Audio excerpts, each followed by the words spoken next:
Good morning to everyone. Bom dia to those in Brazil. Buongiorno to those in Italy, and hello to everyone. I'm so happy that we have a different medium right now. As you know, we normally do Zoom, and I would like to apologize to everyone that our latest Zoom was basically erased, but this I'm sure is going to be recorded. It's going to be given to you. We have two more people in this room. Kyle, I want you to show yourself, please. Hello, everyone. Yeah, nice guy, nice handsome guy, who is the technical support that we have. And we have Jeanne, my good friend, that everybody see her assisting and helping. And I want to announce to you that next week, exactly 8 days from now, on Thursday morning, an hour earlier at 9 o'clock, we're starting our 6-day I class. We have good enrollment. We're looking even for more enrollment. And people come as far as Japan, definitely as far as Europe, and of course from back east. Who wants to be back east right now with the snowstorms that you have there? So I will start, and in about 45 minutes, I'll make it a little bit longer than I decided to do it at first. We will answer questions. And Kyle, can we do it a bit longer or not? What's that? Can we do the webinar like 10 minutes longer? Yeah, perfect. See, everything I need, I ask Kyle, he knows. So he will look at your questions. At this point, I want to talk about several things. It's interesting. I was walking today to the beach and I was fully clothed. And one guy said to me, "Hey, I've seen you for 40 years walking like a naked baby." Basically, in the cool air of San Francisco, I was walking with a bathing suit to the beach regularly. And I really learned to modify my behavior with my body in my age. I'm getting close to the age of 70. And even what I could do at the age of 65 isn't exactly what I can do right now. I accepted that. And that's perfectly fine. I still walk regularly 50 blocks a day. I still go to the beach and have a quick walk or slow run, whichever you're going to call it, when the day is warmer. Even a day like today, if I would leave in a later hour, I probably would go to the beach for a 4-mile run or walk. I still do the things I used to do, but I learned to modify them. And for the aged population that sees me, I want to give you a few tips. It's true that some of your movement was stifled, slowed down with age. But there are few things you can do to prevent disasters that come with age. See, nobody dies at the age of 75 or the age of 80 just because they're 80 or they're 75. There's always an event. I even learned that most people who are paralyzed are not necessarily paralyzed just because they have a certain illness. For example, my good friend Janos from Hungary, who came to take a whole training course with me, he was lifted by his wife. His wife was nearly deaf, and she lifted him like a sack of potatoes on her back. It was wonderful. She went up and down the stairs in our place with him. And Janos came to me unable to cross the room, not able to even sit in the toilet without his wife sitting him there. And when we finished, he could cross the room, which was very, very big achievement. Well, his problem started not only because he had Baker's muscular dystrophy, which is the second worst one there is, but it started also because he fell down and broke his leg. From there, being in a cast, not moving with already weak muscles, things deteriorated further. Needless to say, in my class, things moved up. It was very nice. In the same class, I had a guy by the name of Will, who was very, very athletic. He could run quicker than I can bike. He was a boxer, very nice man. he ended up relaxing in my class, something he did not do in the past of his life. So I had a person with muscular dystrophy benefiting from the class in becoming stronger and then carrying my work to Hungary. And then I had a wonderful guy who is really one of the best practitioners ever I had. His father got blinded from the same illness he has, which is retinitis pigmentosa. And he learned how to relax. I mean, he has all those strong muscles and he learned how to be buff and strong. But he also learned to let go of tension. So here's what we need to do in our age, those of you who are around 70 or 80. First of all, when you walk upstairs, do not hold the railing. Unless you know that you're going to fall, do not hold the railing. Let your muscles work. In fact, I spent 2.5 weeks in Quebec City with Jean, and we were a lot indoors because of the freezing weather outdoors, although we did go also outdoors, but it was always a deliberate thing. And she has stairs up and down, and I walked up and down those stairs so many times. I also have stairs in my home, but I don't walk as much up and down on those. Then I learned that I actually have an easier time to stand from sitting down to the level of my ankles. Standing like this is nothing, but I'm talking about standing while sitting in a very low chair. It became easy because I exercised my muscles. So other thing, if you're already balanced, when you walk down the stairs, again, don't hold the railing. And to improve things, now I do ask you to hold the railing, walk backwards. Backwards up the stairs, never backwards down the stairs, but walk backwards. So few things are important. Even if you lost some motions to arthritis, start to work with what you have and get out of your comfort zone. That's very important. Don't be comfortable with what doctors are telling you your capacity is. Always explore what your capacity is. I just had a wonderful conversation with one of my best friends. His name is Yusuf, who had cataracts and glaucoma and many other problems, and doctors told him the optic nerve is gone. I said, don't you believe it. Work with what you have, improve it further. We work with people who all they can see is some light and shadow, and we get them to experience darkness and brightness until they start to see shadows in a clear way and eventually features. That happened to me several times.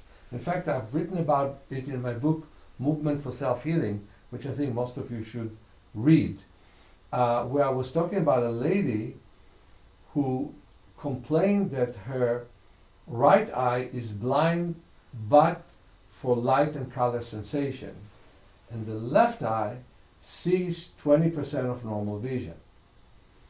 Well, when we sat down and talked, she was able to see already 40% of normal vision just talking to me and having fun talking to me. Her mom was so surprised because they came to me from Alberta, Canada. She belonged to a wonderful native tribe there. And she said, we went to all the specialists in, a neuro-ophthalmologist in Canada, and they all told us that that's her vision. And I said, well, she was never relaxed with that, because when you relax, your vision is totally different. But then we went to a dark room, we patched very firmly her left eye, and had light blinking. And at first, I wasn't surprised. She saw the light. She told me she saw the light. Then she saw the color. I wasn't surprised again. But in about 3 to 4 minutes, she was able to see faces. And she was able to see objects. And she was able to even roll a ball on the treatment table that we had. We were sitting at that time. My assistants, I had 2 assistants then, and her parents were so surprised. And we discovered that that the parents, the girl, or she was already almost almost a woman, a teenager, all her doctors thought that eye was blind. And now, because we allowed stimulation, the eye woke up, the brain started to use it, something it didn't do, and we discovered the eye wasn't blind, it was lazy.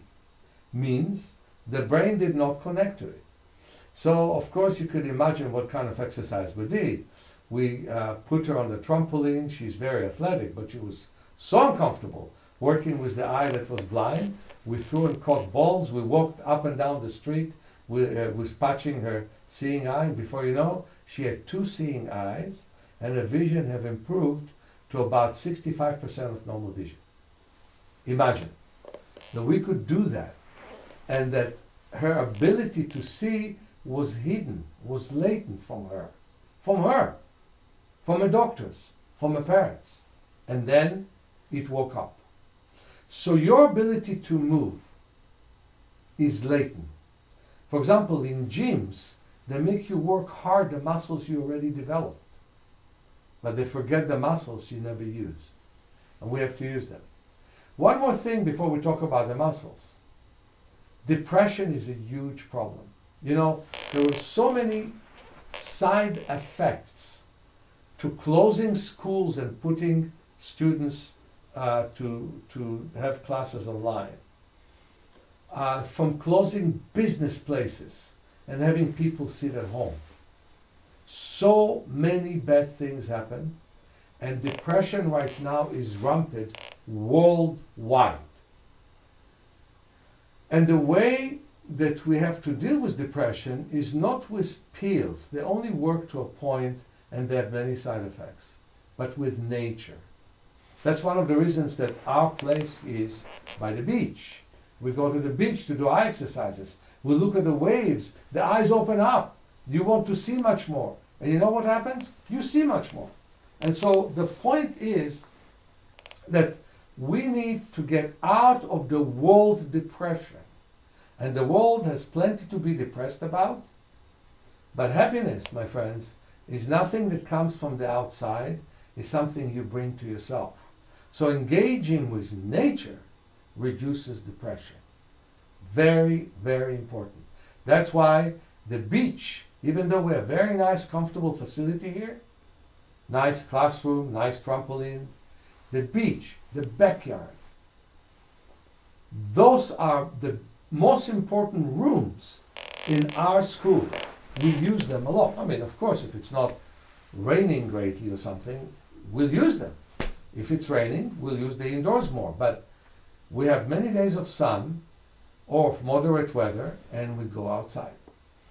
So I want to talk about our muscles, and then, of course, I know that many of you are here for your vision, and we'll talk about that as well. Do you know that we have more than 650 muscles, and most people use between 50 and 75 of them? Not that the others don't exist, the others are not being used. We don't climb on trees, so we don't use the muscles like this. If you walk like this in the street, everybody will know that you studied with me, you know. So basically, we have forgotten the use of our body. We don't use our toes, but we know of some people who can feed themselves with the toes, mainly armless people. Also, we know people who can play guitar and paint with their toes. And yet, we put our toes on in shoes on cement, and we basically are restricting their movements. We sit a lot. Sitting is very hard. Even the medical profession now says again and again, sitting is hard. And I'm going to start by using muscles which are common sense, but I want you to understand, it's important to find the muscles you don't use. If you flex your fingers a lot, well, extend them a lot. If you use movement which is straightforward, we'll use a lot of side movement. Start to use movements that you normally don't use.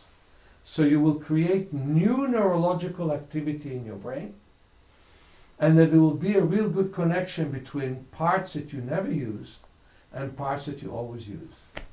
So let's start with chairs. A few things about chairs. Number one, There are a lot of exercises that you can do when you sit.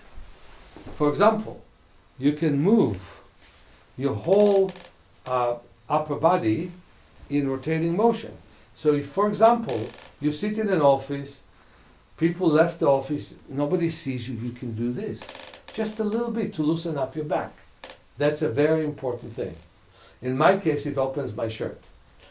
The next thing, do I need to? You don't need to be in the back. I don't need to be in the back? No, you have 3 feet in front of you where they see the... Oh, okay. This is a very good help that I'm getting from Jean. Okay? Yeah.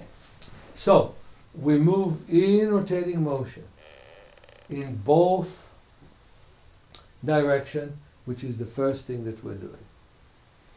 And by the way, breathing is very important. So, inhalation is slow, but exhalation is even slower. And most teachers will teach you to breathe in and out, in through the nose, out through the mouth. Sometimes that's the thing to do, but mostly I believe in breathing in and out through the nose. So we breathe deeply and we breathe slowly. Now comes the next thing. When you sit on a chair, you can sit on one cheek. People see how I'm sitting right now, or should I go back? They see, yes. Okay. So I'm moving in rotating motion on one cheek. And I'm exercising it. All of you, please do that. This is not for show, this is for practice. So you sit on one cheek and you move it in rotating motion in both directions. And then you can sit on the other cheek and move in rotating motion in both directions. That doesn't take much, doesn't take great balance, but it does help you to sense both cheeks separately. And now you can sit on the buttocks and you can feel it's more expanded. And you can move in rotating motion. And you can even tilt the pelvis a little bit, which means kind of bend your lower back a little bit and then straighten it as you do this movement. How simple. But if you would do this, as I've shown you, and you would do this, as I was talking about a second ago, and you will do this, and you do it several times a day, all of a sudden you'll find that your back is relaxed, that your neck becomes long, that it's easy to relax, easy to get long. For example, you can also give it a thought.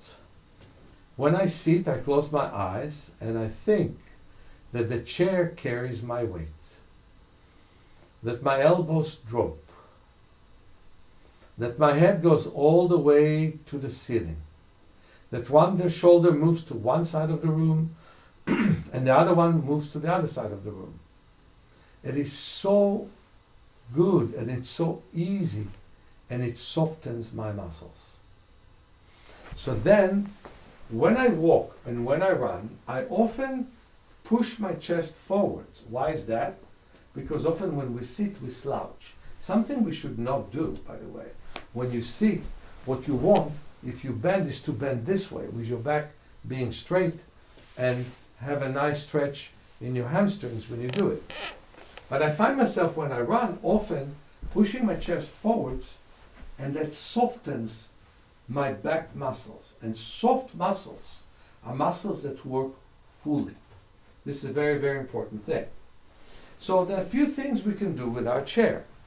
For one thing, and you don't have to alter it if your balance is good, but assuming that some people don't have such a good balance, you push your chest forwards, you grab your leg, and you push the leg backwards. And you breathe deeply and slowly as you do that. This is a fantastic balance exercise, and it will prevent people in their 80s and 90s and 100 from falling. So you hold again your leg, you push your chest forwards and the leg backwards. And those of you who cannot get the leg backwards, just push your chest forwards. And stand from time to time on one leg, even if you're supported by the chair, just to get out of your exact comfort zone.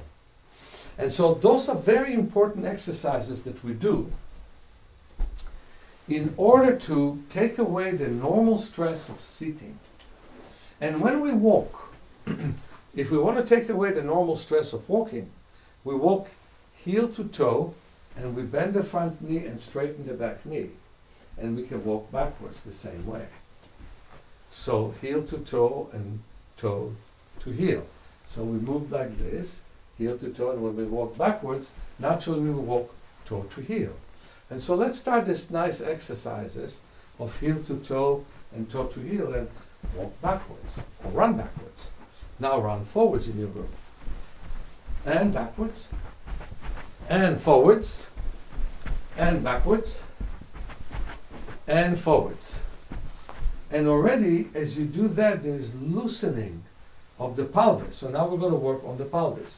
If you have a yoga mat or you have a good blanket, put it on the floor as I'm putting mine. And have a pillow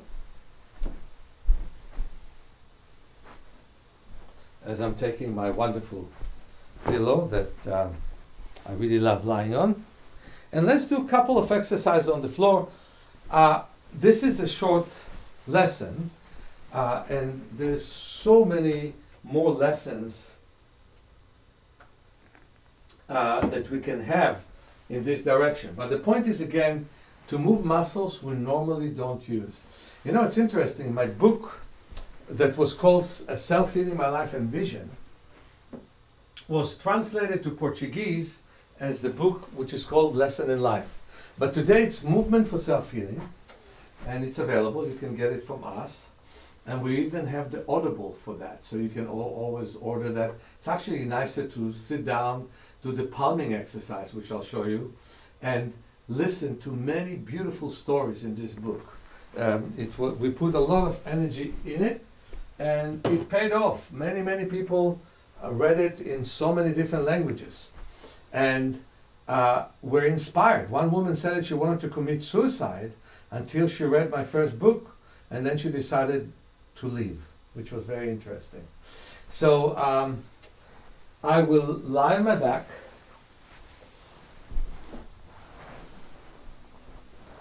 and I will put my feet together and my knees apart. So the feet are together, the knees apart. So first I'll do something pretty vigorous, but here is the important thing. Do not use your abdomen. So lift the legs up and put them down, and if you use the abdomen, tap on the abdomen and relax it. Then massage this area. Jean, can you get me the Bunger balls? This is something I love, which are Bunger balls in this situation, but you can do it with your hands. Thank you. And we have two kinds of Bunger balls. I like both of them, different kinds, which we tap this way, because they can reach much further than my arms. And so I'm staying in this position. Even staying in this position is a real good extension to the hips. These days it's a real problem of so many people losing their hip joints and needing to have a hip replacement. And it is so important to allow the hip to be flexible and strong. So now comes the exercise of strengthening. I'm moving the leg back and forth. So my two legs are open, the feet touch each other. My right knee comes to the left and get back without the left moving. I do it several times. And then I'll do the opposite. The left will come to the right. And it's not only that it loosens up your hip, you can feel it even loosens the lower back. So we move back and forth like this, and now we move one way and then another way.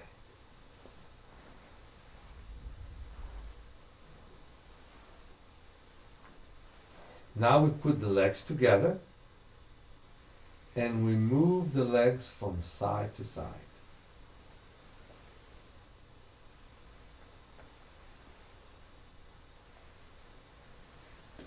the interesting thing is for me to tell my lower leg that it lifts the upper leg. I'm telling the lower leg to lift the upper leg.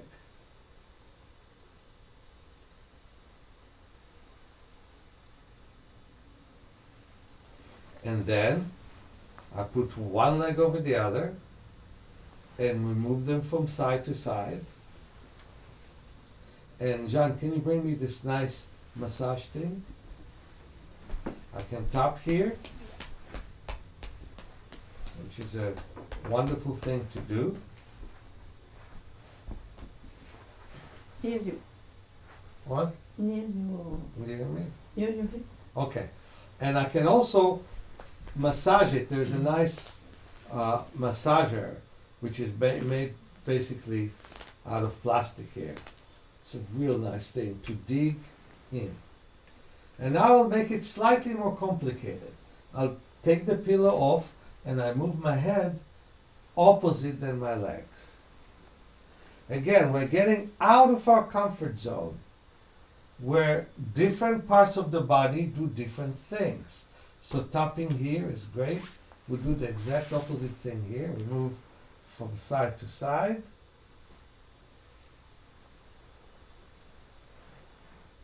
Which is a very nice stretch.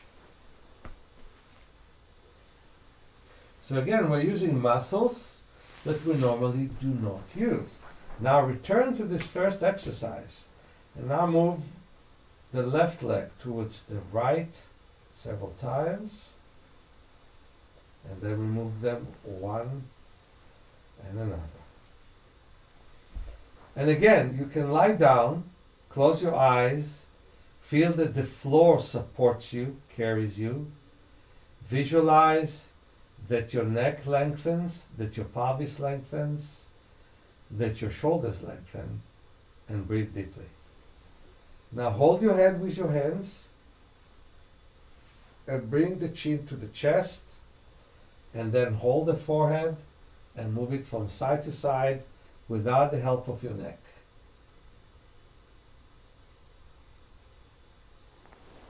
I love to do this exercise, but don't do it if you get dizzy doing it. And this is to roll from side to side. That's a nice way to finish the body movement for this session and to move to vision improvement. Okay, great. So you can fold your blanket or your yoga mat. Put your pillow away. And pay attention that I stand without help with my hands. That if it's possible for you to do it, keep doing it. Use the muscles you have. Remember, I told you in the beginning, climb up the stairs if you feel safe, without, in a lazy way, holding the rails. Stand up from sitting on the chair without helping with the table. This is so common sense, but then so few people pay attention to that, and they are lazy and do it easy, but then their muscles get weakened with the years. And since there's more and more longevity in the world, and more people live to be 90, and many more people than ever in the past live to be more than 100, it's a big deal. For example, we wrote in one of our newsletter, we looked at some papers, that a lady in her, when she was 90 years of age, bet with a man who was 47 years of age. And in fact, there are many companies who do it these days. He would inherit her apartment, but as long as she's alive, he'd give her $500 a month. Now, there was a time when $500 was $500. It was in the 60s, right? Well, guess what happened? 30 years later, this man who was 47 died from a heart attack at the age of 77. She was 120 and lived for 4 more years with his family needing to pay her. She moved eventually to an old house. But he didn't pay attention to the fact that she was having classes of fencing, that she did mountain climbing, and that she was bicycling. So yes, she was 90. Yes, he was 47. In that time, it was exceptional to be 90. Now, no. Now, many people are 90. But in that time, it looked a novelty. And he just decided she has a year or 2 years to live, and he's going to inherit her apartment in Paris. Those cost a lot of money, I can tell you that. So the point is, he didn't pay attention to her actions. Now I want you to pay attention to your actions. That's why we were walking backwards and forwards, and there are more ways to walk that in which we start to use our body in a way that we never used before. I want from here to move to vision. What's a problem for me is how medicine is skeptical about improving one's vision. In fact, it's written in every book. And that's after two scientists in Austria in the 800 decided that you cannot improve your vision. It wasn't retested, it wasn't re-examined, it was just accepted as a premise, which is a wrong premise. Take a look at my condition. I can tell you much more about my condition, but take a look at this. Do you see this eye, this lens? That's a normal lens of my ex-wife. This is mine. So you can see that I had a bunch of surgeries that didn't work well for me. And I also, I was born with cataracts. And I've shown you the 5 unsuccessful surgeries I had. You can see in my lens, it's as if a glass that you broke. But I was born with cataracts, which is unusual. Only 1 out of 20,000 infants are born with cataracts. That includes my 2 children, my 34-year-old son and my 30-year-old daughter. But in that time, they had no idea that the first 8 weeks of human development are critical. That you have to remove the lens when you're 2 weeks of age so your brain will develop normally. Instead, they waited until the person was 4 years of age. The brain forgot all about seeing. So the reason they did so many experiments with my eyes is because they were frustrated that they didn't succeed to get kids to see. Well, today they do the surgery at the age of 2 weeks, and most kids do have 40% vision. Except my kids have 100% because they use eye exercises with the normal brain development, and so the vision is amazing. So I want to talk to you about the principles of natural vision improvement, but beforehand, because we're going to work on peripheral vision, I want to remind you that we need to have 4 pieces of paper: small, and then medium, and then large, and then extra large. Let me show it to you again. Small, okay? Medium, large, and then extra large. We'll need them for the exercise in a few minutes, so that gives you the chance to cut them if you have not done it yet, and to work with me on that. So, vision improvement is definitely a probability, not a possibility, a probability. It's only a question of your determination and your ability to not listen to the hypnotic suggestion of the medical profession that your vision cannot improve. So that's why we don't have 100,000 audience, but around 100, because how many people really believe in it when every optometrist tell you your vision can't improve? Well, I must say there's some optometrists I trained who know vision can improve. So I just want to say that modern life is the reason why most people don't see well. Using computers that you're using right now can lead to poor vision. So let's rest from using a computer for a moment and look out of the window.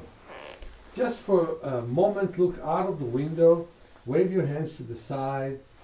Don't look at me, you can simply hear me.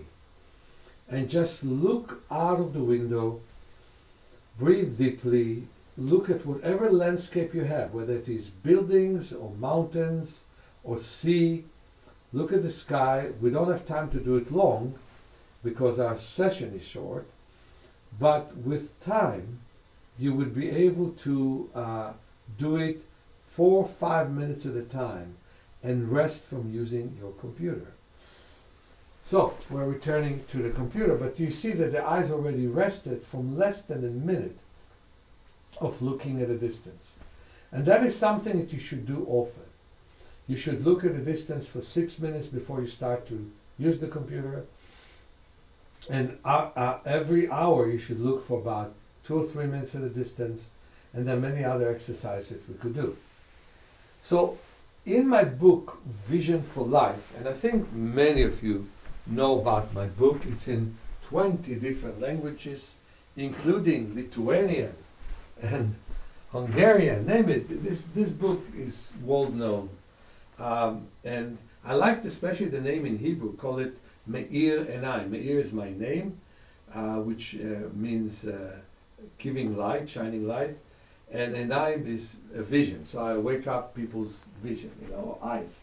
So Vision for Life, and I really mean that name. People ask me to call it by a different name, but I said Vision for Life is the best name for it. Because that's what I want you to have. Good vision for your life. That's very, very important. So it's important for me that you will practice with the book and with the video companion that can help you to do the exercises. Number one, what happens to us, we strain to see. We have to learn to not strain. One of the best things that we're doing to not strain is blinking. Blinking stops us from straining, and many people look at computers, stop blinking. And we have to let the world come to us instead of trying very hard to see the world. Second thing is we are not resting and nurturing the eyes enough. So we have here at the school palming sticks, which change in their size, and we put our hands around the eyes and we palm. And I want us all to do it right now. Rub your hands, wash them first if you can. I'll give you just a moment to do that. Wash your hands. In fact, I'll do it myself. It's the thing to do. I will bring you another one.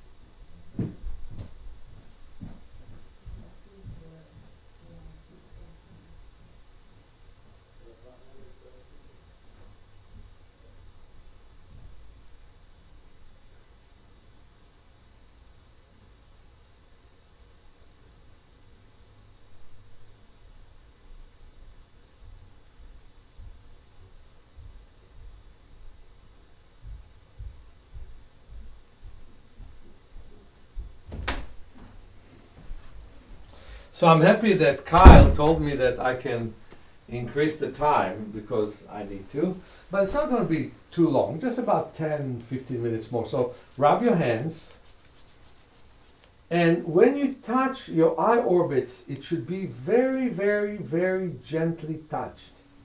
So the palming stick is fantastic. I sit on the small platform, and the big platform is like a table. My son used to call it a palming table. So I put the elbows on, I breathe deeply, and I visualize as if I'm seeing darkness and maybe even blackness.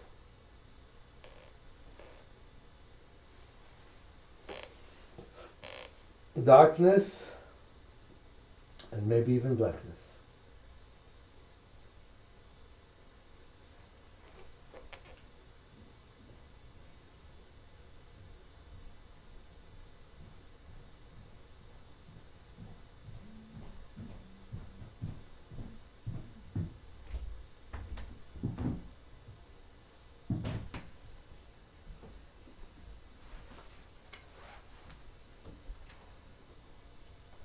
So we breathe deeply and slowly. You can listen to the best of music when you palm. You can listen to podcasts, as long as they don't annoy you.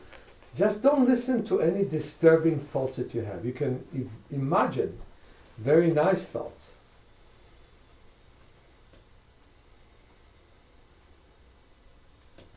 Normally, we palm at least for 6 minutes at a time. Because of the shortness of time, we will not do that, but we will palm at least for about 4 minutes. Since we already palmed a minute, I will ask from Alexa to tell me when 3 minutes are over. Alexa, tell me when 3 minutes are over. 3 minutes, starting now. And so, you know, I palmed this morning for about 45 minutes.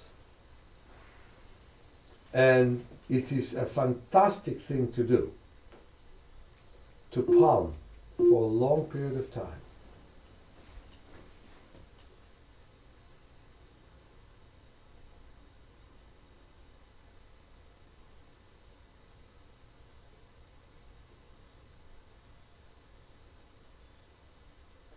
So you focus on your breathing. You feel that the abdomen expands when you breathe in and shrinks when you breathe out.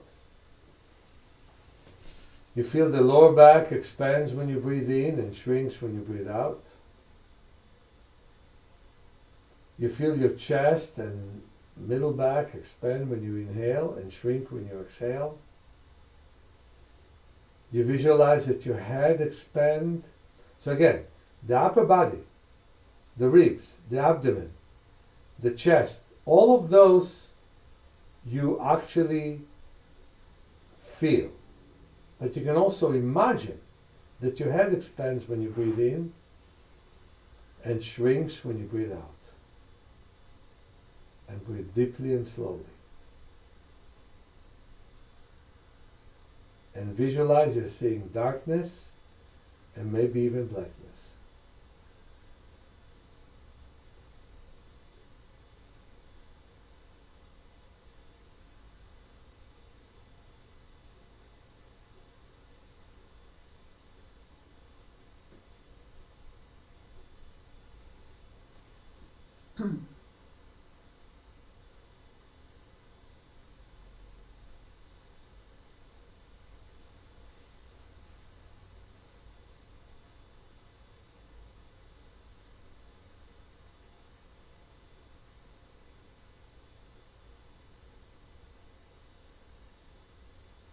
Again, visualize you're seeing blackness, maybe even darkness.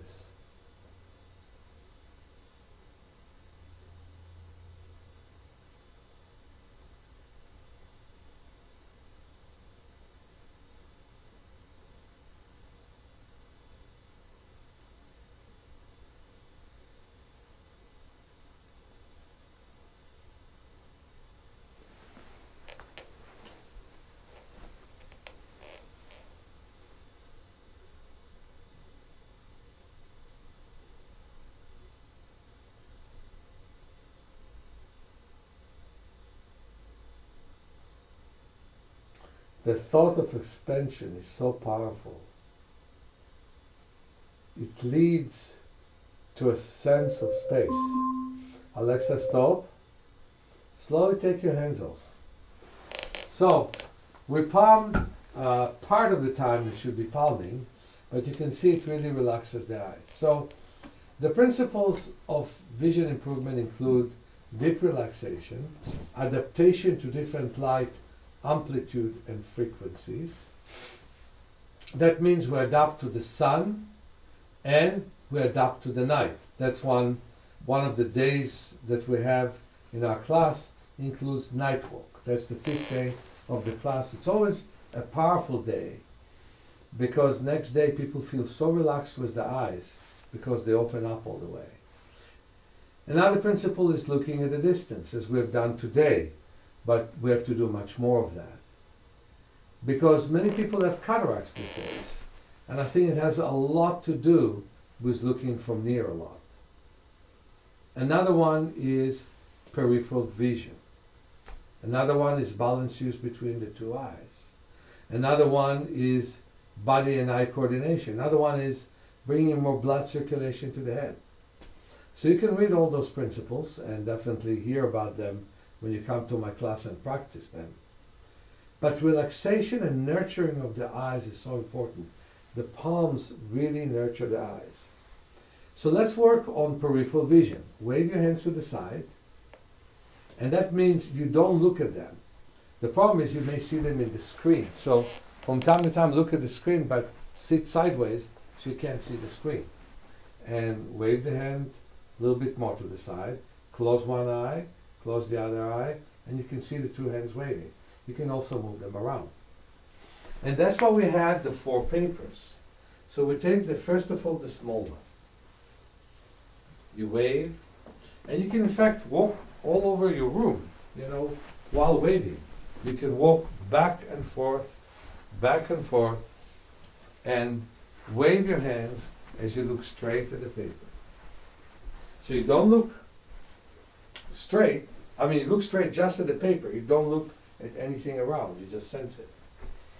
And then we have the medium paper. So you wave your hand to the side. The important thing is, if you didn't do it, is to put masking tape here. I'll wait for a second so you can put masking tape and we'll start again. You put masking tape on each one of them in a round way. So it sticks both to the paper and to the bridge of your nose. And that's how you put those papers on. So you cut them, and those of you who did not put the masking tape, I'm giving you a minute to do so. You take a nice piece, you put it around, and then we can do this, right? So do it, and again, those of you who already have them, just let's start. Wave your hands to the side, and then we can close one eye and look straight and wave one hand all around, back and forth. And then we can do the same thing here. Wave your hand to the side. And move around, and then wave them to the side. By now, most of you should have the masking tape already put on your paper. So let's start again. And let's take this small piece of paper. You wave your hand to the side and more to the side, and then you walk in your room. You walk in your room in all the different parts of the room. As you look straight at paper, you start to develop the sense of periphery. Okay? And you put it smack in the middle of the nose, the bridge of the nose. Now we're taking the medium-sized paper. Wave your hands to the side. Now you really block a lot of your periphery. And that is so important because when you use the computer, often there is no ceiling, there's no floor, and you look straight at the computer and strain the eyes. This way you wake up cells that you normally don't wake up in any other way. And then we can switch to the larger piece of paper, and we wave and wave. Wave around, wave below, wave and wave. We can close one eye, close the other eye, and open both eyes, and see the hands all around. And then we can take the extra large piece of paper and wave. And again, we wave above, we wave below, we rub the hands, and we palm with the paper over our eyes. And we breathe deeply in and out and visualize darkness. And we keep waving. So we only palm for breath. We didn't palm long. But we expanded the pupils and we expanded those cells. So now we regress, we go back, we take the smaller piece of paper and we wave the hands around, below and above, and we open the eyes as we do it. We can again palm for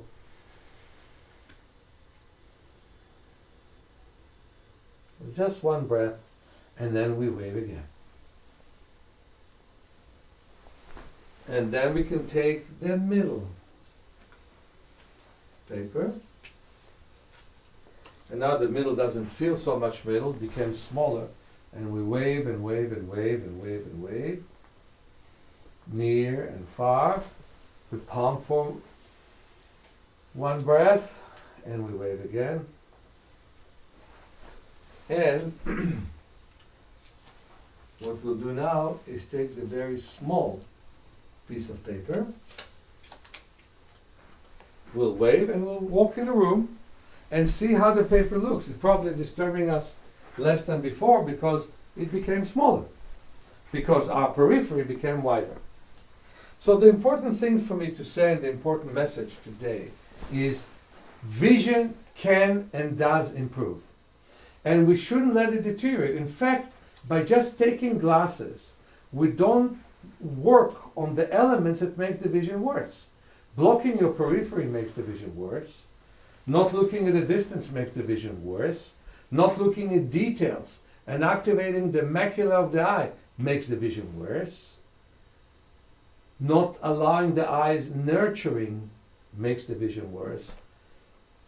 We have to start and use nature in our favor, and also a belief and a faith in ourselves. If you work on yourself and you have a great faith in yourself, you will improve. I will take basically now a minute or two break so you would be able to go to the bathroom, and then Jean and Kyle will select which questions I will answer, and we'll spend right now 20 minutes in answering them. So take a break and we'll come in back soon.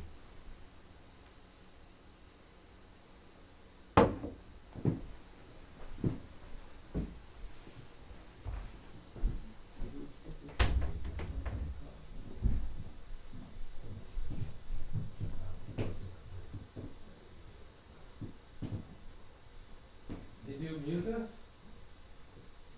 I didn't touch. No, I'm asking him. Kyle, did you mute us?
Okay.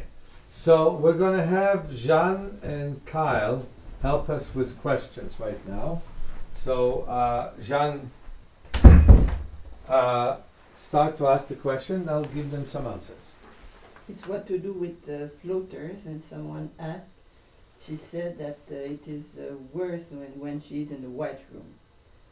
She see them more, what you have. Okay, let's talk about floaters as such. Everybody has floaters, but they're so small that most people just don't see them. What happens is that then when the vitreous becomes a little bit more watery, then we start to have floaters that are seen. They get together, and those are not a problem.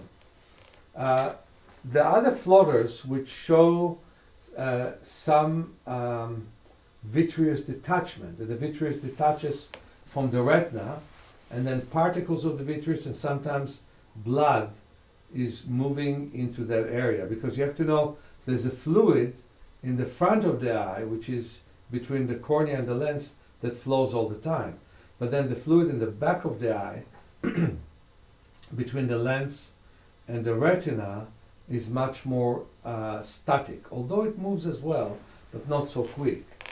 So what happens is we have floaters which are which shows you this connection of the vitreous. And then, you know, if somebody tells me I have annoying floaters, I say, okay, let's work on them. But if somebody tells me yesterday I had no floaters and today I have 500 of them, I immediately send them to an ophthalmologist and preferably a retinal specialist to see if they have a retinal detachment. And hopefully they don't, but some of them do, so then reattachment surgery is necessary. Now, what to do with the floaters? We look at one of them if we can. So for example, you go outdoors, normally outdoors there are more floaters than indoors, and as the nice lady said, she sees more floaters in a white wall, which makes them more apparent. So you go outdoors and you look at one floater or one group of them, and they will immediately float, they will disappear. You look at them again and again, and the vitreous fluid basically breaks them, and then the floaters disappear. So you can definitely read about it in my book Vision for Life. We'll definitely go over it in my class, in my 6-day class. And so I would really recommend it to continue and work. Okay, what's the next one? Advice and tip for astigmatism. Advice. And the person said that she or he doesn't feel that the glow ball works for her, but the glowing ball in the dark is not for astigmatism. Well, yeah, you can do the glow ball in the dark with the Melissa and throw the ball from side to side. Yes, yes. What works for astigmatism is stretching of the eye, and we have specific exercise where you can look at something and then look at something near very quickly, like a letter or even my fingers. Like I look at the screen, look at my fingers, look at the screen, look at my fingers, count how many there are, count how many there are. This I really need to teach. We even have work with the Tibetan eye chart to reduce astigmatism, and we have a special chart which we call the astigmatic chart, which is right here, no? Yes. You can give it to me, no problem. And thank you. No, that's the, yeah, here. So this is the Tibetan chart we work with. You can definitely take it out of the internet. You can even contact us and get it out of our internet, but there is, I think, a mandala. If they wrote internet. Tibetan chart, they will have. Yeah, so if you write Tibetan chart, Free for download says, on internet. you can see it. I'm looking for, here it is. I found this. So we have another one that somebody who took some of my workshop have developed, and this is a special number chart, and often we cover the strong eye, wave our hands in front of the weaker eye, and work with the line from number to number. But this is so long to describe. In general, when you contract the eye, and when you affect the fluid, which is between the cornea and the lens, you can actually flatten the cornea and reduce the astigmatism. Also, if you irritate the brain a bit, that's why I was saying, I look at Jean, let's say, who sits a few feet away from me, then at my fingers, John fingers. That slowly helps me to see her clear, because it irritates the brain to some extent. But astigmatism is when the cornea is not completely round, and you look at the moon, you see 6 moons. So this kind of exercise can reduce it and even eliminate it. Go ahead. The other person had the right eye dominant, but in same time it is weaker. So normally I find out that a dominant eye may be weaker from distance, but sees better from near. And so, for example, one lady I work with, and I have her put glasses over one eye that sees well from far, glasses of obstruction. Can you get me here glasses of obstruction? Yeah, we have here. Good. We put glasses of obstruction. So in her case, in the case of the woman I work with, she puts glasses of obstruction over her right eye because she sees better with the right eye from distance, and we play with balls and look at charts, and yet she puts a paper in front of her left eye and reads with the right eye. So it's possible that you are dominant, but that your vision is better from near with the dominant eye, because let's say these days people look much more from near than from far. Okay, go ahead. So one thing you learn is balancing the use of the eyes is so important. One of the exercises that we do to balance the use of the eyes is put a paper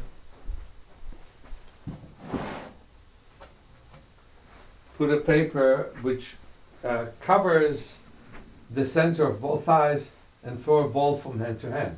Because in here I can only see the ball with the left eye. In here I can only see the ball with the right eye. And so if I'm throwing it from hand to hand above my head, I'm starting to use both eyes in an equal manner. And so the idea is to strengthen the weaker eye and to get the two eyes to look equally. Okay? This is another thing that I want to say. Not everything about dominance is genetic. It has to do with use. So if you are using one eye more for one function and the other eye more for another function, you create a complete imbalance. And the more we are creating balanced use, the more we can maintain our, our visual system for life. And the more our use is not balanced, we cannot maintain it well. Okay? Okay, the person said, I am nearsighted. It is a good idea to remove my glasses and practice reading without. If somebody is nearsighted, it's a good idea to read without glasses, yes. It's also a good idea to walk without glasses and to go and to have a weaker prescription. So let me explain to you what weaker prescription looks like. Looking for an eye chart. To the right completely. Completely to the right. Okay. Let me. You have it in your hand. Okay. So, for example, if a person sees perfectly or 20/20, they see this line from 20 feet. But then you can have a correction to 20/40, we see only this line from 20 feet and not below. And you can walk with a 20/40 prescription, put it mainly in the pocket, and then look far away. I'm looking for pinhole glasses. Yeah, here. Okay, good.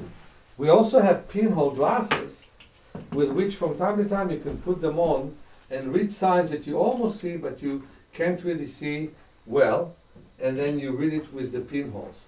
But the point is to have a lower prescription. This is why I think it's such a good thing to come to my 6-day class, because we work for 6 days in a row and get the eyes better. And then of course it doesn't finish the work. You have to then continue your work. But then within a year, you may be able to reduce your prescription 3 or 4 times. That means that you see 20/40 with, let's say, half a diopter less, and then you can reduce it more and more and more. Normally, every year we reduce 2 or 3 diopters. Okay? Looks like we have a lot of questions and little time. So, what are the few questions? Which kind of retinal lesion can be considered not reversible? For example, the epiretinal membrane. I think epiretinal membrane is reversible. Okay. Okay? I have macular degeneration, Charcot-Marie tooth, muscular dystrophy. Okay, not macular degeneration. It was MD. MD, muscular dystrophy. I am Oh. late 60s. I can't walk at night unless I have someone with me. What muscle should I exercise and how? Well, the thing about the Charcot-Marie tooth is that quite often the calf muscles are very weak, but the hips become very stiff. So the point is to loosen up the hip joints, to do a lot of water exercises, to not be fatigued to the point that you need someone to help you to walk, but to work a lot on relaxation and to massage the weak muscles or do with them body work. And I would love to meet you in person and help you function better. Here, what's the best way to help people with macular degeneration, especially seniors? Well, the best way to help people with macular degeneration is to learn to look at details. Because the macula is very small. And so it sees very fine details. But since many people lost their curiosity, they no longer look at fine details. And so we need to learn to look at finer and finer details. And we call this process shifting. And the finer the details you look at, and the caveat is, you don't strain to see them. You don't strain to see them, you just look at them. Slowly, slowly you build up your macula. And there's all kinds of levels of macular degeneration. Some that we can really act with that kind of approach. The other one, when there's a real blindness or scotoma, we cover the peripheral vision and start to work with the central vision. I'm very proud of my record of working with people with macular degeneration. Is it possible to cure cataracts and myopia at the age of 72? Well, you can definitely reduce your myopia. I assume that the question is how advanced is your cataract? If it is level 4, which is totally blocking your vision, then the best thing is to do a surgery, but it's good to accompany it with eye exercise, which is a physical therapy for the eye and for the brain and for the body. But if it is just level 1, then the work that we do will prevent you from seeing worse and may stop the cataract from advancing. Okay? This is going to be the last 2 questions. Okay. Okay. What I can do for myopia and cataracts, I have maculopathy in one eye. Well, then we really need to work with that eye and create a balanced use between the 2 eyes as much as we can. The last question, will the class be broadcast? I suppose the person speak about the 6-day class, broadcast on Zoom as well as in person. It is. We have classes online already. There are 5 different classes, and they have to do with either YouTube or Zoom that we did, mainly YouTube, where I was teaching class and answering questions. And those are available now for purchase in our website. We do not Zoom the classes that I do in person because I kind of felt that you work with two different kinds of audience, the ones who are in front of you and the ones who are at home. I prefer to work with the ones who are in front of me and focus on them and on them alone. I may learn one day how to do both, but at this point, it's a class where we pay a lot of attention. We'll have 3 assistants and myself, so we'll have a lot of support in this class, which starts at 9 o'clock in the morning next Thursday. And we'll be able to do a lot for each individual. And because it's so personal, we don't broadcast it.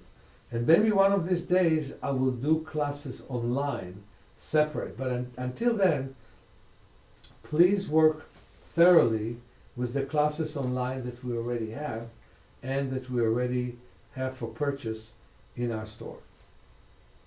Okay, I'd like to thank all of you. And Kyle, can you come here again? I just want Jean to be seen and Kyle to be seen. Okay? And okay, so Jean, come here so the camera will see you. And and those two were with me all the time and helping this, and I hope to do more of you too. But more than that, I really want you to work on yourself in any way you can, and I want to be a good influence in your life. Thanks for coming.